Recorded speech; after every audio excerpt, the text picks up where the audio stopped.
Dunyo arxitekturasi o'z ko'rinishini yo'qotib bormoqda. Ma'lum bir hududda qurilayotgan zamonaviy binolarni ko'rar ekanmiz. Bu aynan qaysi davlatda qurilgan va u qaysi madaniyatga tegishli ekanligini bilishimiz qiyin. Ahamiyat bersak, an'anaviy binolar san'at darajasida qurilgan. Bugungi kun arxitekturasi buni yo'qotib bormoqda. Mana shu chaqiriq bilan CEU arxitektura va dizayn talabalari dunyo platformasida 20-dan 26-gacha Milan Design Week ko'rgazmasida o'z ishlari bilan sizni kutib qoladi.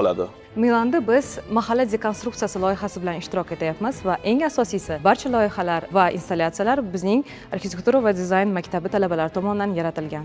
Bu ularning tadqiqoti, mahalla tizimini qismlarga ajratgan holda qayta talqin qilish borasidagi fikrlari. Talabalar shunchaki installyatsiya yaratishmadi, ya'ni ular g'oya yaratishdi. Materiallar ustida tadqiqotlar o'tkazib, ushbu pavilyonni boshidan barpo etishdi. Eng quvonarlisi, talabalar nafaqat an'anaviy mahallalarda tadqiqotda bo'lishdi, materiallarni o'rganishdi, balki mahalla konsepsiyasini qayta talqin qilish bo'yicha loyihalar yaratishdi.